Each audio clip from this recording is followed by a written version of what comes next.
All right, we'll give you a little bit of light. And we're going to start off with a couple of housekeeping announcements as we are beginning. First of all, as we look at the victories of Alexander the Great today, you can take comfort that you yourself have met the enemy. The name of the enemy was Exam 1, and you have survived. Exam 1 is in the queue right now, and I am working through those. It may take a little bit longer than normal because we have to do makeups for folks that were in quarantine or will be in quarantine.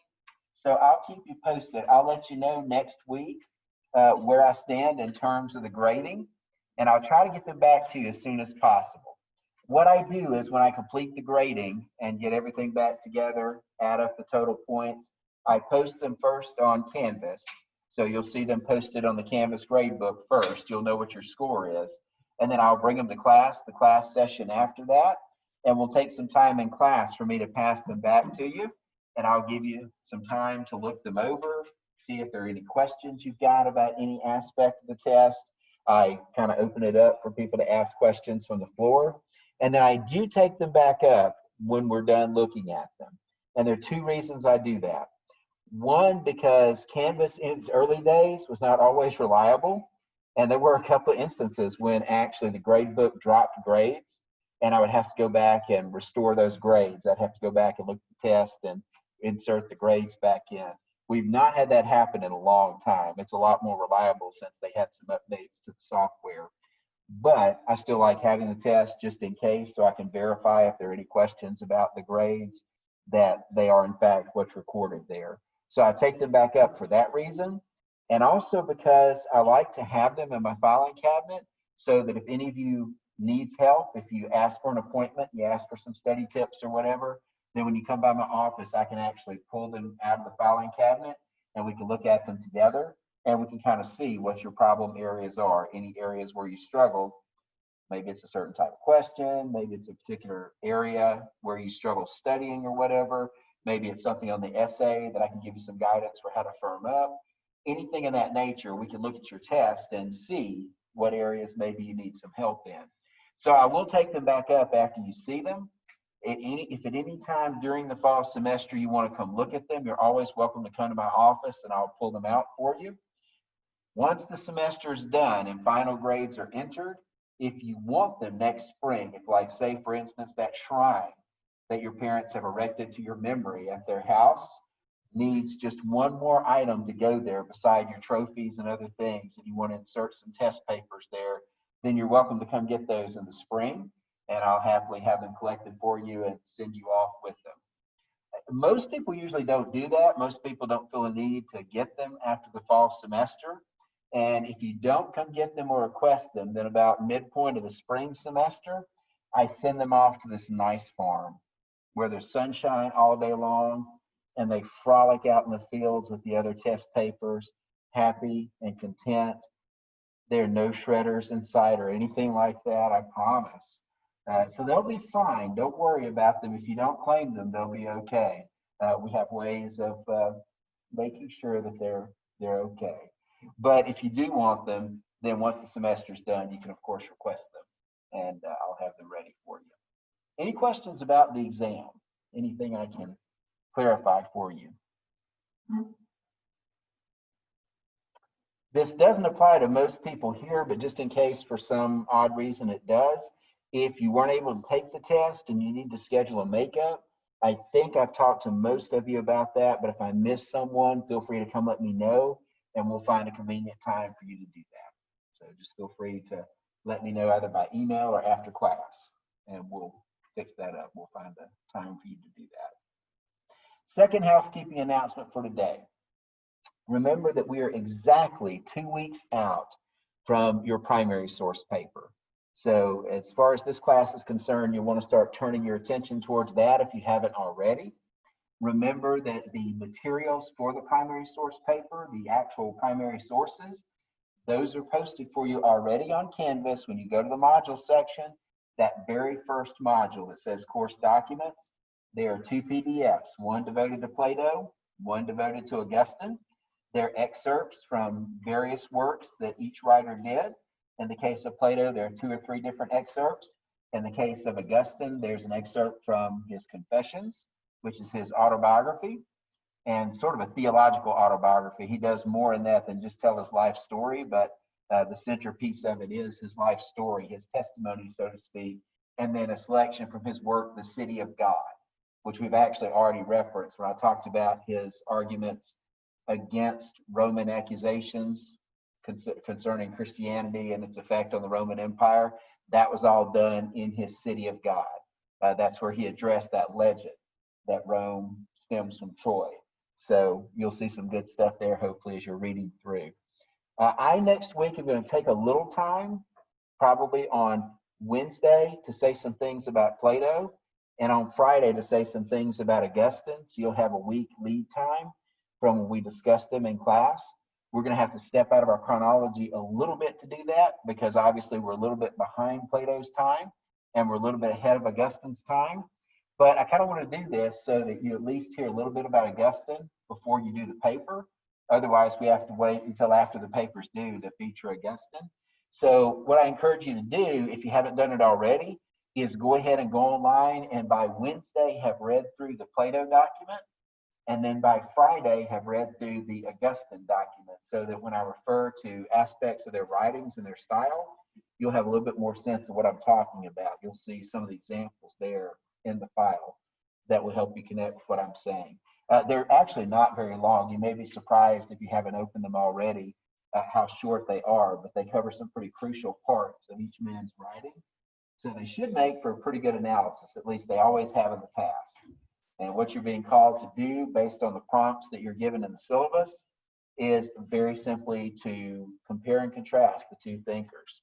Look at the substance of their ideas. How do they view the nature of reality? What do they see as humanity's purpose in this world? What is the highest goal to which we could strive? How do they see it in a similar fashion? How do they see it differently? To what degree do you think each man's historical context and culture influences the way that they see these major universal ideas? So that's kind of what I'm asking you to do. And again, much like the film paper, I know you're not going to cover every single historical discrepancy in Gladiator or Troy. What I'm asking you to do is locate some of the main ones that you see and discuss them intelligently and skillfully. And the same way with this, you won't make every single point of comparison or contrast between Plato and Augustine, but what I want you to do is try to focus on the essential main ideas they draw out and intelligently compare and contrast them with an awareness of the historical context in which they're writing.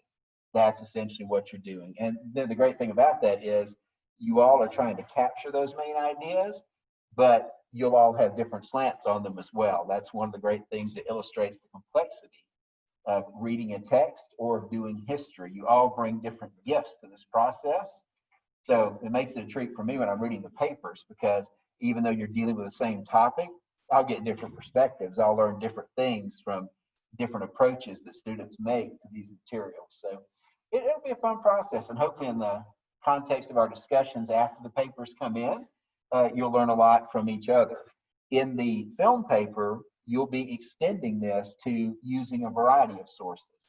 It's like you'll practice using these specific sources for this one, and then for your analysis of the film, you'll be bringing in more sources and sort of bringing those skills you've honed in this first assignment up to the next level. And that's always fun as people do a variety of different films. And then we talk about it in class. There are things everybody learns from one another, both people who did the same film from each other. And then as we compare the films, it's interesting to note the commonalities in how different people try to approach history and film, and the very interesting differences too. And for a couple of the filmmakers, we've got more than one example of their work. Mel Gibson and Ridley Scott, for both of them, we've got multiple examples of how they try to approach history and film. So it's a great way to also look at how certain themes dominate their treatment of history. We'll have some fun with that, in particular in regard to Mel Gibson. I've got a trailer to show you that will change your life. It'll elevate you to a whole new realm of existence. Maybe I'm overselling it a little bit, but I don't think I'm overselling it much. We'll see. You can be the judge later this semester. Any questions about that assignment? Any questions about that assignment? You've probably already looked ahead And you'll note that when that week arrives, the week that your paper is due, there's a little bit of a change in our schedule for that week. Now, this is a couple of weeks out that I'm talking about. Next week is normal. Everything is the same. The week after that, the week that ends with the 16th, we have two things that are different. First of all, our fall break or our fall pause is going to be that Wednesday. We don't have a traditional fall break like we usually do. Normally, we would have Heartland break today. Wow, think about that. Normally, we have Heartland break today, Thursday and Friday. We don't have that this year because of the different schedule for COVID. So instead, we've got this break on the 14th that we're doing, a Wednesday. We will not have class that day. So that day will be set aside for retreats on campus.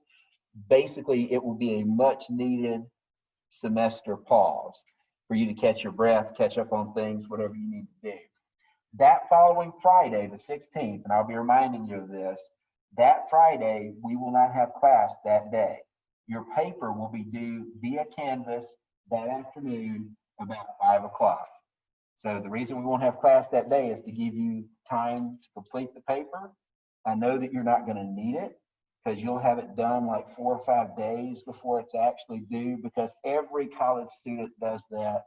Nobody will be working on it 5 minutes before it's due. I mean, I'm sure that'd be a complete outlier thing if it's going on, but we will not be having class that afternoon. Give you some additional time to put the finishing touches on and submit it. So I'll remind you of that as we go forward.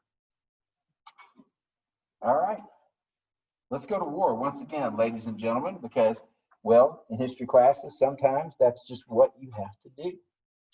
We talked about the very contentious late 400s, early 300s in Greek history before we arrived at our first exam.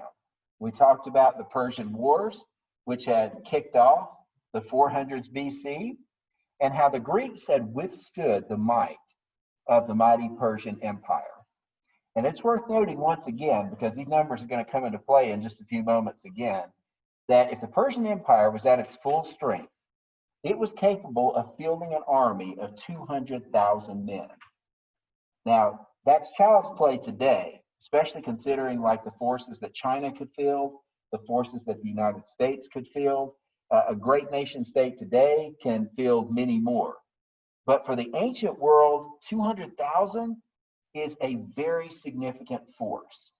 Persia was without a doubt the greatest empire, at least in Eurasia, and probably in the world during this period. And so it was no small feat to consider the possibility of challenging them. The Greeks had lived in their shadow for so long and feared the possibility of an invasion from the Persians.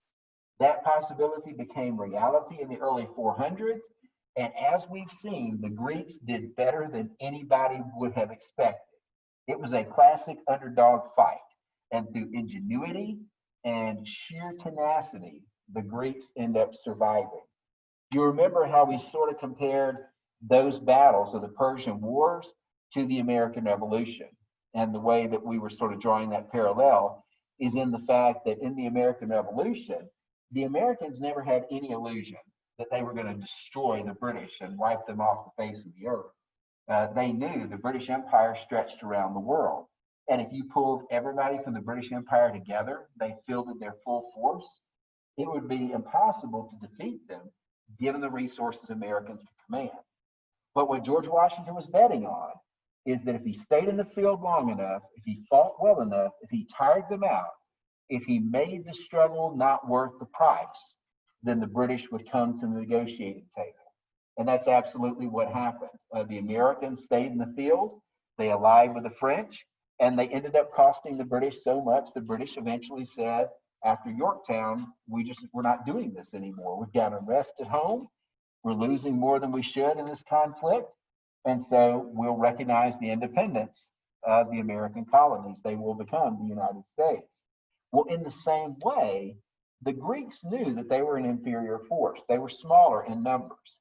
And so the way they had to win this thing was by wearing down the will of the Persians to pursue this conquest. And that's what they ended up doing as well. By the time the Persian Wars are over, Xerxes has got too many other problems to deal with and little will left to fight the Greeks. And so he leaves the area. And the Greeks, for a while at least, are left to their own devices. You remember how we talked about that Athens led out in the Greek coalition that formed after the war? And then Sparta got jealous and they ended up coming to blows from 431 to 404 BC, the Peloponnesian War. And who, of course, won the Peloponnesian War? Who won the Peloponnesian War? Yes. Who was it? Sorry, my hearing is failing. Who? Sparta. There we go. Every Spartan is rising from their graves at this point saying, you Americans have got spirit. There you go. You make us proud. Yeah, if you're going to put your money on somebody in a fight, a Greek city-state, it's probably going to be the Spartans. As much as you like to hear the philosophy and poetry that's coming from Athens, when it comes to sheer force of arms, the Spartans have an advantage. They're going to win the Peloponnesian War, what was essentially a Greek civil war. And for a few years, they're going to set up an oligarchic government, sort of a caretaker government over the city of Athens. It's worth noting it's while this government and their supporters are still in power that Socrates is going to be executed. He ends up dying, as you've probably already read in the Plato materials, by being forced to drink poison, executed by the state for asking basically too many questions. That's a simplistic way to put it, but that's what it boiled down to. He was accused of being a troubler of the youth of Athens because he was said to be teaching the young people of Athens to ask questions about things they should not be asking questions about. So it's under this sort of Spartan oligarchy that Socrates, sadly, is going to die. And that's going to inspire a lot of Plato's writing, as you will see, or as you may have already seen. So the 400s were a very violent period for the Greek city-states. Moving into the 300s, there's a lot of political instability and a lot of dissension amongst the Greek city-states. Yet, ironically, this is the age of their greatest philosophers. As we're going to talk about a little bit more next week, this is the age of Plato, who founds the Academy, which is one of the earliest universities or university-type institutions in the West. His great student, Aristotle, is going to continue to spread the influence that began with Socrates and then was mediated through Plato. Then it moves to Aristotle, the next generation.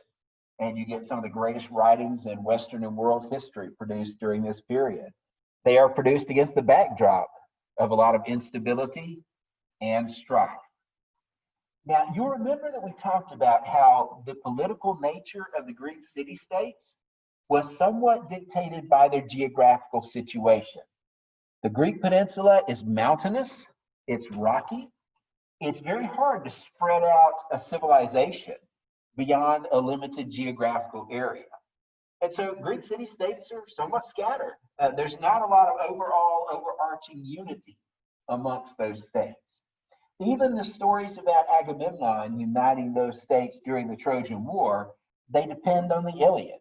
We still don't even know if Agamemnon was a real figure or not. He's a character of legend. So as far as we know, unity amongst the Greeks was always very fragile and did not hold for long in any period of their history. Well, in the 350s, a ruler comes to power on the plains to the north of the Greek peninsula. Here, the geographical situation is somewhat different. Here, they are north of the major mountains. They're open plains areas. The people who dwell there, expert horsemen. And it's a little bit more conducive to uniting a people group into larger coalitions. The ruler who comes to power in this northern region of Greece is named Philip. His title is Philip II. And sometimes he is called Philip of Macedon because the region that he comes from is known as Macedonia. He comes to power in the year 359. He immediately seeks a suitable match so that he can have a queen to rule by his side and, of course, begin to produce heirs. The woman that he marries is named Olympias. Olympias comes from the area that was Phoenicia, although now it's all ruled by the Persians, but that area in the northeastern corner of the Mediterranean Sea. She's an interesting lady. In fact, gentlemen, if you're like dating online and you pass by farmersonly.com and instead, you settle on a site that's like Ancient Ladies or something like that, if you're looking at ladies from the ancient world, I don't necessarily recommend you date Phoenician ladies because they're very complicated and they also can be somewhat dangerous. Just to give you an example, the other famous or infamous Phoenician bride in history is the Israelite queen Jezebel, who is one of the most vicious characters in the Old Testament. There are two names that nobody names their kid, no matter what. Nobody's ever going to name their kid Judas, and nobody's ever going to name their kid Jezebel. If they do, you really got to ask what the kid did to them there in the cradle, because that's just a cruel thing to do. Olympias was also Phoenician. She comes from the same region that a few centuries earlier had produced Jezebel. And much like Jezebel, she is devoted to the esoteric religions of Phoenicia.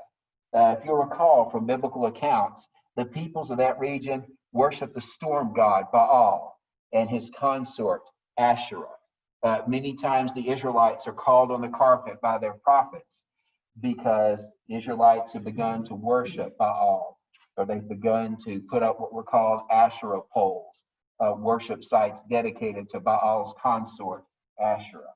There are many notable examples in the Old Testament where the Israelites are called on the carpet for this form of idolatry. Well, Olympias was forged in those cultures, and she's seen as very unusual by the Greeks. Some say that she was, well, how to put this nicely, maybe about four or five fries short of a full Happy Meal. Like, she wasn't necessarily firing on all cylinders up there because she could be extremely interesting in her patterns of thought. I don't know if you've ever read Stream of Consciousness writing, but it's writing from the early 20th century in which you can barely tell where the sentences break. It's just one thought running into another. Supposedly, there are times when Olympias would just sort of tune out a little bit, and you get this sort of stream of consciousness sort of experience in what she was saying. And many attributed that to some form of divination. In fact, she did claim to be able to see the future and often tried to prophesy to Alexander what she saw coming down the road. So she's an interesting character. In Oliver Stone's movie, she's played by Angelina Jolie. And nobody does weird quite like Angelina Jolie does. Angelina Jolie does really well with this role. And she, at the same time, gives you a sense of her kind of strangeness, especially in that Greek context. They looked at her as being an unusual personality. But at the same time, Angelina Jolie also captures her ambition and her raw intelligence as well, because she definitely had both of those in spades also. She didn't always seem to be attached to reality, but there's no doubt that she had a very cunning mind connected to that sort of in and out attachment to the real as well. She could be very mystical at times, but there's definitely a keen intelligence there also. Yes, ma'am. Is there any debate whether she was autistic? Those categories are hard to impose on the past because all we get are symptoms. It's a possibility. There are some theorists that have suggested maybe, or even some kind of mild bipolar, disorder or whatever.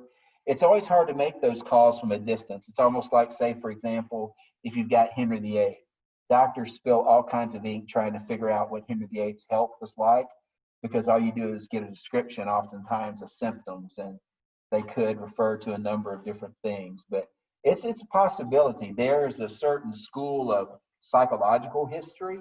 People who got degrees in psychology and in history will often make that part of their writing. They will try to get to the psyche of a lot of these individuals in history. It's really interesting to read. The struggle there is that we only have what we have. We've got the descriptions of chroniclers, we've got some indications from the things they did, but you don't have the kind of interviews and the one-on-one interaction that psychologists have with actual living clients. So you're always somewhat hindered in being able to paint a true picture. And you're reading back at a time when people didn't understand what these things were. So their descriptions, you have to kind of read between the lines. It's complicated, but yeah, there have been some that have suggested, not only in her case, but the case of other famous figures as well. They tried to diagnose, some of those things. Definitely, there's some people. Einstein would be an example of that, who, if they were living and being educated today, they'd be diagnosed with various learning disabilities and be helped, have an easier time of it because people would be able to help them process, whatever difficulties they were having and come up with strategies to deal with it. So, yeah, we're constantly running across that. Yeah, it was that they actually proposed that was his struggle.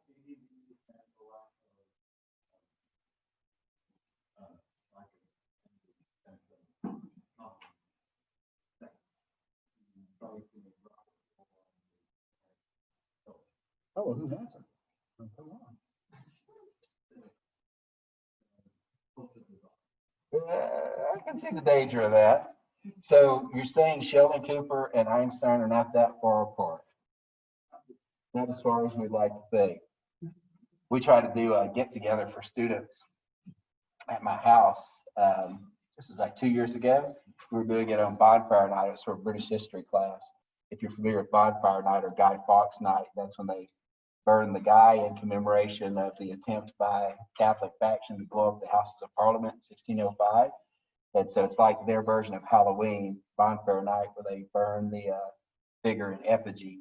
So we were doing like our version of that. We were having people over for food and all that. We're in the backyard, and we're going to light a bonfire so people could roast hot dogs. If you know anything about the edge of town here, there are nothing but fields once you get to a certain point. And for a while, it was like that around our property. Now there are other buildings there, other structures there. But for a while, there was just nothing to block the wind. So we're trying to get a fire started. It just wasn't happening. It was one of those windy nights. You never know when it's going to come that time of year here in Northwest Iowa. That was just blowing out the flame every time we tried to light it. And Professor McCarthy was trying to help me, who's one of my good friends and colleagues in the history department.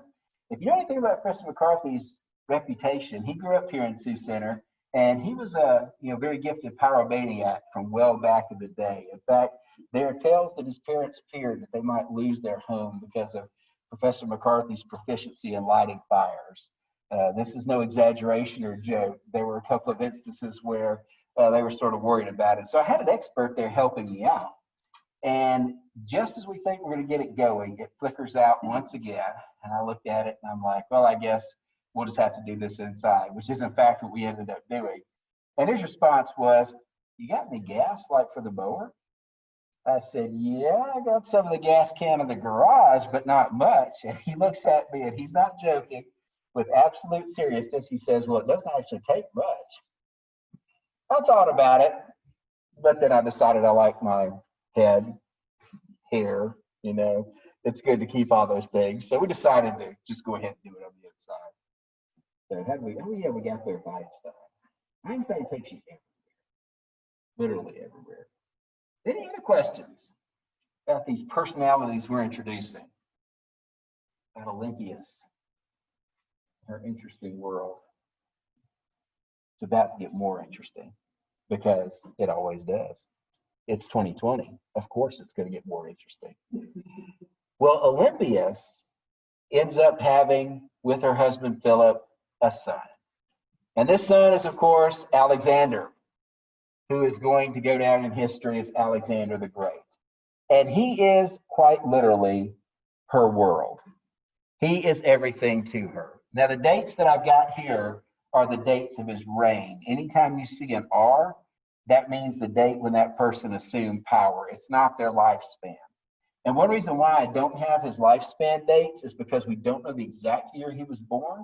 We speculate the late 350s or so. We're pretty sure that that's correct. And if that's so, then his date of death is quite young, as we're going to see. And we're pretty sure that that is correct. So he is a guy who grows up in the lap of royal luxury and with a mother who dotes on him like few ever have before. She is absolutely convinced that he has a great destiny. She never wavers in that conviction. She is absolutely his biggest fan his firmest supporter, as we're going to see. As Alexander grows, many of his ancient biographers contend that his father wanted to get him the very best education. They say that his father actually brought Aristotle, the great Greek philosopher, north to be Alexander's tutor. There have been some questions about that, and there have been some debates back and forth. Do we think Aristotle actually did tutor Alexander? Multiple sources say he did. Some have wondered if they just say that to give the name connection, the name recognition, but there's no reason to think that he wouldn't have or couldn't have. There's nothing that stands in the way of him having spent some time in Macedon. It was said that he was highly educated. And he was also trained in the military arts. His father definitely wanted an heir who could lead the vast army that he was assembling as well. Alexander is very gifted, and his father can see that. In fact, one mark of that is that his father is going to place him amongst some of his most gifted warriors. In the late 340s, his father prepares a plan to march southward and unite the Greek city-state, something that, as we've already said, is always very difficult to do and usually doesn't last very long. You ask, why would he want to do something so difficult and so challenging? Well, one, because he wanted the power of ruling the Greeks, but two, because he had an even more ambitious plan than just unifying the Greeks. Philip II wanted to challenge the Persian Empire. He believed if the Greeks were able to unify and throw their full strength against the Persians, that they would be able to overcome the might of the Persian Empire. And if not conquer them completely, at least shave off some territory. So this is his ambition. And to that end, he builds a very powerful army. The centerpiece of that army is the companion cavalry, mounted warriors who are called the companions because they are the closest friends of the king. They are the closest associates of the king. They are an elite force of mounted warriors. And this is where Philip places his son. So Alexander is learning horsemanship and cavalry tactics from some of the most gifted mounted warriors of his age. In 338, Philip's army takes the field against the combined Greek city-states at the Battle of Chaeronea. All the Greek city-states fielded armies led by Athens and Thebes, with one exception. There was one Greek city-state that said, these Macedonians are the wave of the future. Rather than resist them, we will fight for them when they call. Which city-state do you suppose that was? It is not Athens. It's actually an ironic city-state. Yeah, I think I heard it over here. Yes. Now, when you're going into battle, you kind of like to have the most gifted warriors with you in battle. But the Spartans say, we're not doing this. We see these guys. We see their power. We see their organization. Yeah, we're not going to fight them. We're going to join them. The Athenians, the Thebans, the other Greeks, they say, hey, we're not going to be subdued by a power outside the peninsula. And they went and they fought at Chaeronea. And they were defeated decisively by Philip's army. Having been defeated, Philip marches down to the south of the peninsula, and he claims the scattered Greek city-states as his possession. Having done this, he's going to return home. And when he returns home, he celebrates Alexander's prowess in battle and the way he especially distinguished himself at Chaeronea. But there's something new that's present there as well, almost an undertow of suspicion. A lot of people talk about, people that like to do royal history, the strained relationship sometimes between kings and queens and their heirs, and how it can sometimes be a very awkward sort of situation. And sometimes that's just due to personality. But some biographers will say maybe it's a little bit due to the fact as well that the presence of this child, despite how much you're proud of them, also reminds you every day of your mortality. that there's going to come a time when you will no longer be in this lofty position. For Queen Elizabeth II, she lives with the knowledge that for her son, Prince Charles, to fully achieve his intended destiny, for him to become the King of England, she someday has to die. And that's something you either have to accept and just sort of handle with a measure of pride and support, or in some sad cases, it makes people paranoid and makes them do some hurtful things. In the case of Philip, it seems that he wanted to hedge his bets a bit. And so already he had taken on another wife in addition to Olympias. And with this woman, he ends up having a child. And this child is a son. He and Olympias had other children, but they were daughters. Another son changes so much. Now, technically, Alexander should have nothing to fear because he is the oldest by far and should still have primacy of place in the succession. But Philip starts to show honors towards this infant child that makes Olympias somewhat nervous. And you really don't want to make Olympias nervous, because when Olympias gets desperate, she could do all kinds of things potentially. One of Philip and Olympias's daughters is going to get married in 336. And on the appointed day, Philip and his entourage enter one of the public buildings of Macedonia in order to bless the wedding of his daughter. And as they enter into the appointed place, one of his entourage, one of his close friends by the name of Pausanias, steps forward with a knife and literally stabs him in the back multiple times. Philip is going to expire, and not in the Shakespearean fashion. You know, Shakespeare takes about 10 minutes to kill everybody off.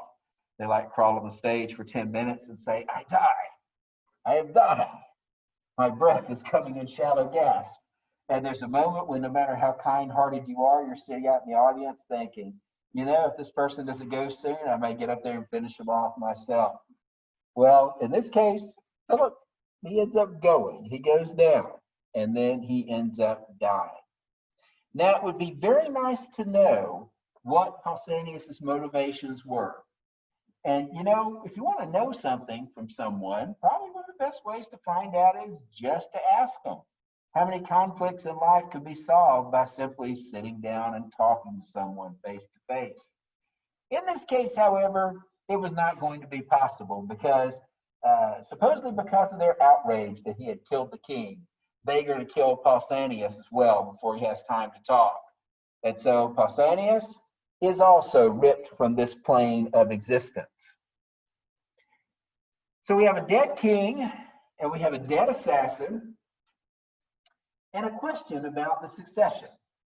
Alexander very quickly moves to take control, but there are some who raise questions about the legitimacy of his younger brother and propose that possibly the king's other wife and Alexander's younger brother should rule in a regency, that the mother should be regent until the child is old enough to rule, because that seemed to be what Philip was angling towards by bestowing these favors on Alexander's younger brother. Well, something's going around. Maybe it's the water, maybe it's the air, but very shortly, and one could say conveniently, both Philip's other wife and the infant child, the younger brother, end up going the way of all flesh as well. It was a polite way to say that they be dead. They both die as well. There are hints that poison is involved. And some people whisper in the shadows that Olympias is known to be quite skillful with poison. Now, you heard in the video that Alexander accuses Darius of having his father assassinated. It says, the Persians sent emissaries to kill my father. They paid these people off to kill him because they heard he was building an army and they were afraid that he was coming. So some historians in doing their detective work accept that and say, yeah, maybe the Persians were trying to head off this threat. If they were, then they're making a huge mistake, because it's no disrespect to Philip. Philip builds a massive army and it is very skillfully built. But now, if the Persians had a hand in his death, they're placing that army in the hands of one of the unique military geniuses of world history. On the other hand, there is reason to think that it may well have been an inside job. And I'm going to go ahead and prepare you. If you've never seen Oliver Stone's movie and you decide you want to watch it, Oliver Stone is like conspiracy theory central. He buys and believes every conspiracy theory you can imagine. He loves conspiracy theories. So in his film, if there's a possibility of a conspiracy, he's going to go in that direction. And in his film, there is little doubt that Olympias is behind Philip's assassination, that she saw the potential threat to Alexander and she acted. There are many historians who agree.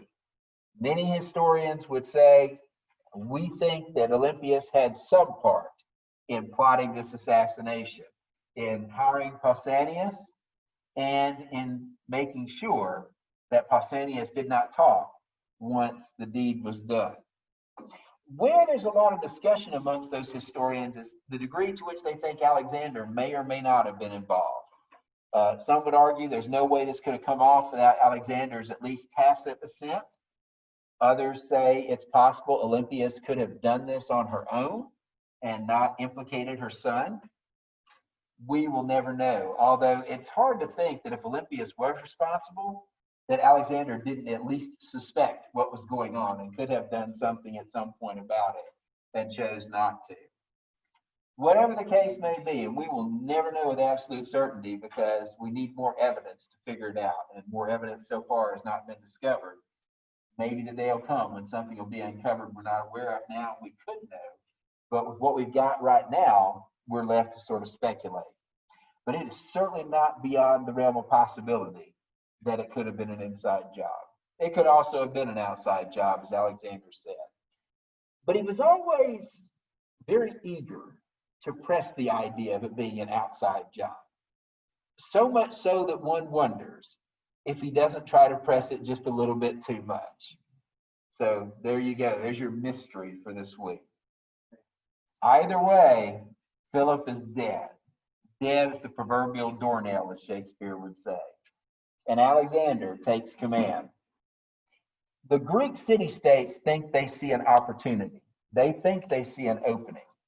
Thebes rebels against Alexander, hoping to lead the way for the other Greek city-states to rebel as well. But what they discover when they test Alexander is that he is just as capable as his father, and in fact is willing to be much more ruthless. You want to talk about psychological diagnosing for some of these characters? Alexander is an interesting case study for that as well. And you know, it may have been either taught by nature or nurture, you know, depending on what's going on with Olympias. Alexander has got this ability to be amazingly magnanimous whenever people are servile, when people do what he wants, when people don't challenge him. He can be generously, drunkenly magnanimous and very graceful in his actions towards people. But if he is challenged at all, if there's any stubbornness towards the dictates of his will, he can be absolutely brutal and engage in horrific atrocities. And this is what you see in Thebes. When he breaks the back of the Theban resistance, he marches into town, he kills most of the men, and threatens the women and children with a similar fate if they don't submit to his will. And he has people paraded from the various Greek city-states, a representative from every city-state to come and to view the bodies of the Thebans, and makes it very clear to them, if you don't submit, this is what every city-state will look like. Well, with encouragement like that, who can resist? And so they're all going to fall in line. And when we get back on Monday, we'll see what he does with this vast army that he now holds so powerfully in his grip. Ladies and gentlemen, have a great weekend. Stay safe, be well, try to get some rest. I'll see you Monday, if not before.